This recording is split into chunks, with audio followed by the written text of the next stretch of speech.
Օրենսդիր գործադիր իշխանության հարգելի ներկայացուցիչներ, հարգելի ներկաներ, նախ ողջունում եմ Silicon Mountains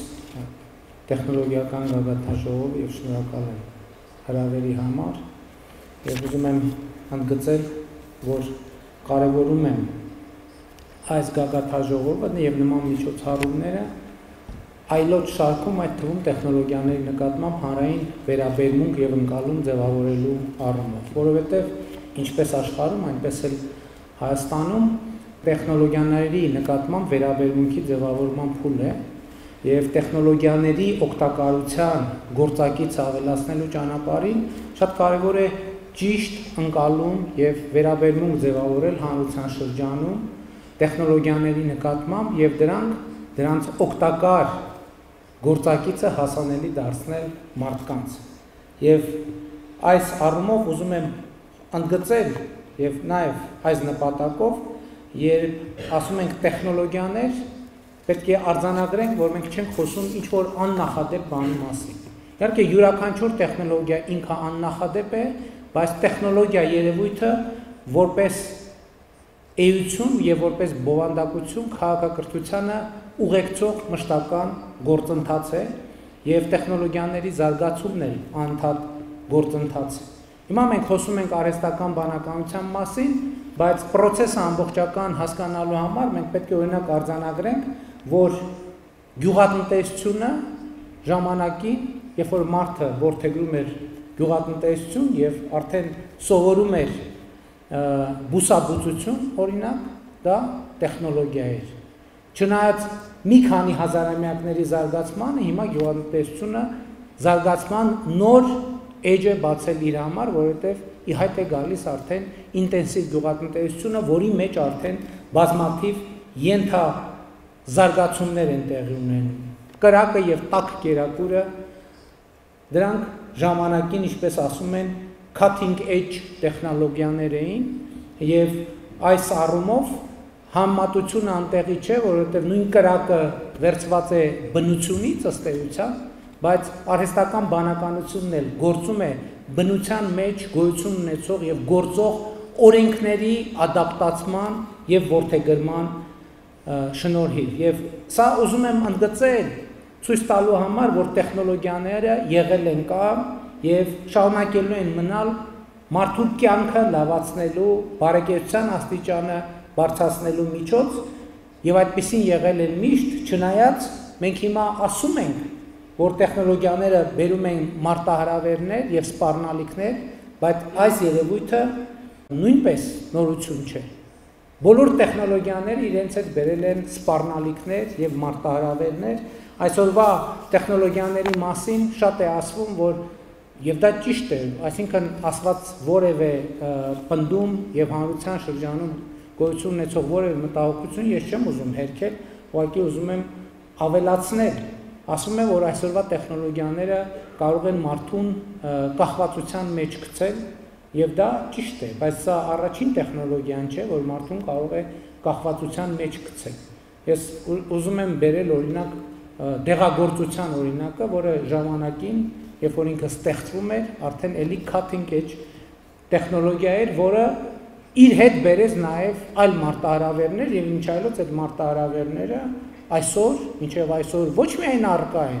այլև իրենք ծավալվում են ամբողջ թափով, բայց որևէ մեկի մտքով չի անցնում ուղղակի անջատի չանջատել եւ դեղագործական տեխնոլոգիաները զրոյացնել։ Եվ այս առումով ես ուզում եմ ընդգծել, որ բացման տեսահոլովակում ասված այն նախադասությունը արտահայտված այն միտքը, թե արհեստական բանականությունը եւ ընդհանրապես տեխնոլոգիաների հետ մեր առնչությունները կանխորոշում են Հայաստանի Հանրապետության ապագան, դա 100%-անոց ճշմարտություն է, բայց ես ուզում եմ լրացնել, որ այդ նախադասությունը նույնքան ճշմարիտ այսօր հնչում է աշխարհի բոլոր երկրներում, առանց բացառության բոլոր երկրներում եւ իհարկե ես կուզենայի ավելացնել, որ իմ տեսակետից կամ կառավարության տեսակետից, համոզված եմ նաեւ ներկաներից շատերի տեսակետից ձևակերպումը հետեւյալն է, որ ապագան կանխորոշվում է այո տեխնոլոգիաների ներդրմամբ եւ նրանց հետ հարաբերվելու ձևերի որդեգրմամբ եւ այդ process-ները կառավարելու կարողությամբ։ Կարծում եմ ակնհայտ է, որ մեր կառավարության քաղաքականությունն է աջակցել տեխնոլոգիաների եւ տեխնոլոգիական ոլորտների եւ ոլորտի զարգացմանը եւ վերջերս առիթ ունեցել եմ այսօր էլ շատ պատեհ եմ համարում բարձաբանել, թե որոնք են այն գործիքները, որոնցով կառավարությունը ուզում է եւ աջակցում է եւ ռազմավարական ընկալում ունի տեխնոլոգիաների զարգացմանը աջակցելու առումով։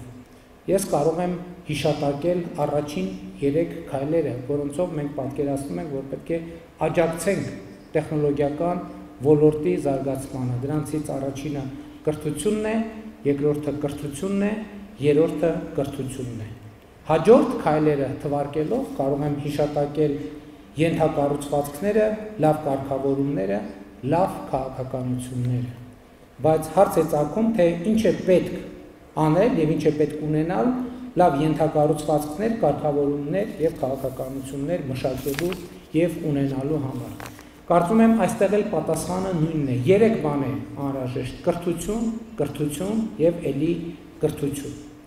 Այստեղից էլ հարց է առաջանում, թե իսկ ինչ է անհրաժեշտ լավ կրթական համակարգ ունենալու համար։ Լավ կրթական համակարգի համար էլ նույն բանն է անհրաժեշտ՝ լավ քաղաքականություններ, ենթակառուցվածքներ եւ կարգավորումներ։ Դե հույս ունեմ, որ արդեն պարզ է նաեւ, թե մեր տեսակետից ինչ է պետք ունենալ կրթական ոլորտում լավ քաղաքականություններ, ենթակառուցվածքներ եւ կարգավորումներ ունենալու համար, եւ այստեղ էլ մեր պատասխանը հետեւյալն է. առաջինը կրթություն, երկրորդը կրթություն, երրորդը կրթություն։ Եվ մենք սա իմիջիայլոց ուզում եմ ասել, որ մեր ունեցած պրակտիկ փորձից ենք եկել այս եզրակացության եւ սրա մեջ իհարկե կա քաղաքական կարգախոս եւ քաղաքական ընկալում, բայց ուզում եմ ասել, որ այս քաղաքական կարգախոսը եւ ընկալումը եւ այս ռազմավարությունը մեզ համար կյանքի հետ առնչվելու փորձի արդյունքում ձեռք բերված իմացության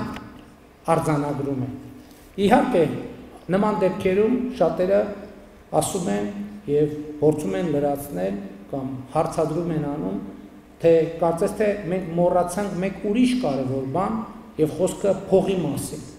Իհարկե փողը շատ կարևոր է, բայց ես էլի ուզում եմ անդրադառնանք հարցին, իսկ ինչ է հարկավոր փող ունենալու համար։ Կառավարությունը այս հարցին էլ ունի 3 պատասխան։ Առաջինը կրթություն, երկրորդը կրթություն, երրորդը կրթություն։ Իհարկե,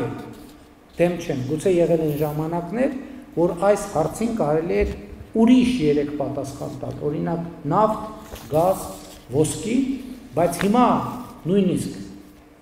փող ունենալ չունենալու հարցը,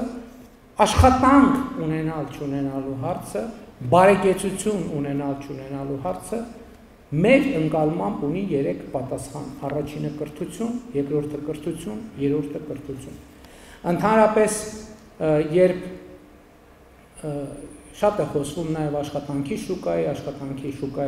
շուկայի մրցունակության, բարեկեցության եւ համոզված եմ նկատել եք, որ մենք այդ բոլոր հարցերին այս նույն պատասխանն ենք տալիս եւ մի փոքր շեղվելով ուզում եմ հետեւյալը ասել, երբ որ ես առիթ ունենում եմ այդ թվում աշխատանք գտնելու, բարեկեցություն կառուցելու հարցում հաղորդակցվել մեր քաղաքացիների հետ, ես սովորաբար մի այսպիսի միտք եմ զարգացնում, որը գիտեմ, որ կարող է նաև վիճահարույց լինել, բայց ես ասում եմ մարդկանց հետևյալը, ասում եմ, եթե դուք աշխատանք եք փնտրում, որպեսզի բարեկեցություն ձևավորեք, ես ձեզ խորհուրդ եմ տալիս աշխատանք մի փնտրեք, որովհետև փնտրվող աշխատանքի արդյունքում իհարկե դուք աշխատանք կունենաք, որոշակի գուցե աղքատության շեմից մի քիչ ներքև, մի քիչ վերև կարողանաք ձեր բարեկեցությունը ապահովել, բայց իրական բարեկեցություն այդ աշխատանքը ձեզ համար չի ապահովի։ Եթե դուք ուզում եք բարեկեցություն, ոչ թե դուք փնտրեք աշխատանք, այլ այնպես արեք, որ աշխատանքը ձեզ փնտրի։ Այս աշխատանքն է, որ իրականության մեջ կարող է յուրաքանչյուր մարդու համար ապահովել բարեկեցություն, փող, հարստություն եւ այլն եւ այդպես շարունակ։ Ինչ վերաբերվում է փողի եւ կրթության իմացությանը, ի հակառակ ոսկու, նավթի կամ գազի, ես արդեն ասացի, որ գուցե 20, 30, 40 տարի առաջ այստեղ բալանսը մի փոքր այլ էր, հավասարակշռությունը կամ ուժերի հարաբերակցությունը, բայց այն, որ մեր ժամանակներում փող ունենալու համար 3 բան է պետք, առաջինը կրթություն, երկրորդը կրթություն, երրորդը կրթություն, ահա այս թեզը ստուգելու համար անհրաժեշտ է ընդամենը հենց այսօր ստուգել աշխարհի ամենահարուստ անձանց ցուցակը եւ կարծում եմ, որ այս պատասխանը այլևս ակնհայտ կլինի։ Կարծում եմ նաեւ այս հարցի պատասխանի ակնհայտությունը կարող ենք արդեն իսկ սկսել տեսնել նաեւ աշխարհի ամենահարուստ երկրների ցանկը ուսումնասիրելիս։ Եվ այս առումով ես ուզում եմ ողջունել նաեւ, որ հենց մուտքից մեր գործընկերները, կազմակերպիչները ներկայացրին, որ այդ թվում տեխնոլոգիական ոլորտի մեր գործընկերները ըստ էության արդեն իսկ իրենց ներդրումն են անում, չնայած նոր չէ ներդրումը, բայց այդ ներդրումը գնալով նոր դրսևորում է ստանում հանրակրթության ոլորտում եւ ես համոզված եմ, որ սա ճիշտ ճանապարհ է, որը ապահովելու է մեզ անհրաժեշտ, մեր պետությանը անհրաժեշտ, մեր պետության զարգացման, անվտանգությանը, բարեկեցությանը, հարատևությանը անհրաժեշտ 3 հիմնական նախապայմանների ապահովումը։ Առաջինը կրթություն, երկրորդը կրթություն, երրորդը կրթություն։ Շնորհակալ եմ։